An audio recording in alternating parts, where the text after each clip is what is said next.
Welcome to the Hill Update. I'm your host, Dean Allison, Member of Parliament for Niagara West. It's been a very eventful week in Ottawa, unfortunately, for all the wrong reasons. It once again has to do with the now notorious Arrivecan phone application. Most commentators have started calling it the Arrive Scam app. But why? Because it was an app that critics said wasn't needed and didn't work. It mistakenly sent 10,000 Canadians to quarantine despite their doing everything right. It also caused a massive scandal for over 2 years involving dozens of senior officials in the public service, as well as consultants for contracts for enormous amounts of money. This was the hot topic of this week in Parliament. Watch the first video. Minister and his Arrive scam are not worth the cost or the corruption. After yesterday's Auditor General revelations of corruption, waste, and mismanagement, I have written the RCMP asking them to expand their criminal investigation into the Prime Minister's Arrive scam. He has a track record of blocking criminal investigations. He tried to protect SNC-Lavalin from prosecution. He blocked the RCMP from investigating his illegal vacation to Billionaire Island. Will he stay out of the way, or will he again try to block the RCMP's criminal investigation into Arrive scam? The Right Honourable Prime Minister. COVID-19 pandemic was a once-in-a-generation, even once-in-a-century occurrence in which every decision we took was designed to protect Canadians' lives. At the same time, Mr. Speaker, even in a situation like that, there are rules that need to be followed, and we expect, and all Canadians expect, public servants to follow those rules, and we will, of course, encourage the RCMP to do its work, but it doesn't take politicians, even leaders of the opposition, to tell the RCMP to do their job. They do their job, Mr. Speaker, and they do it well. The Honourable Okay, so what were some of the new revelations made by the Auditor General this week?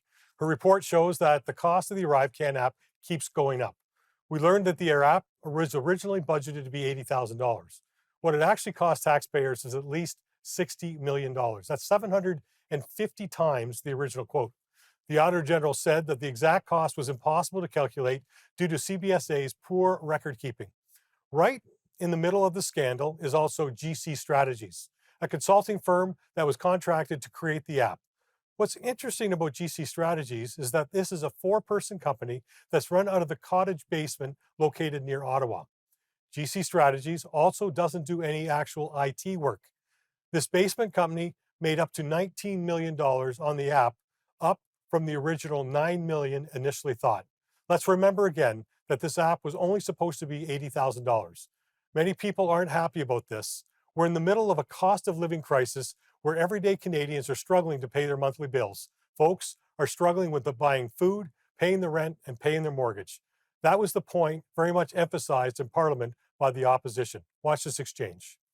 Worth the cost or the corruption. He's now calling the Auditor General a conspiracy theorist. Now that she's revealed that his Arrive scam went from $80,000 to at least $60 million and counting, that 2 insiders got $20 million working from their home basement from this Prime Minister, that top Liberal government officials accepted high-end whiskeys and dinners in exchange for contracts that they let the contractors write for themselves. So once again, will he stay out of the way and let the police investigate his government, or will he try to block it again? The Right Honourable Prime Minister.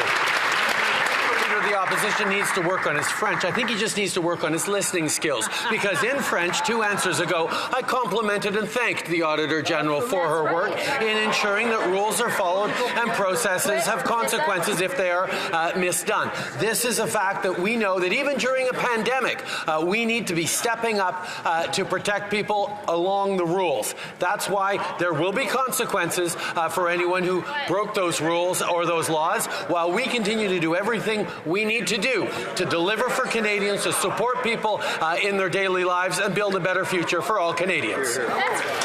Interesting is that the Prime Minister's answer is not quite aligning with the facts. Him and his party voted against allowing the information about Arrivecan to come to light back in November of 2022. The opposition parties at that time forced the government to reveal what was taking place through a motion in Parliament. Because of that motion, the Auditor General was asked to investigate, and the results are devastating to the government. Here to discuss the Auditor General's report is Richard Bragdon. He's a member of Parliament representing the riding of Tobique, Mactaquac, and New Brunswick when we come back from break.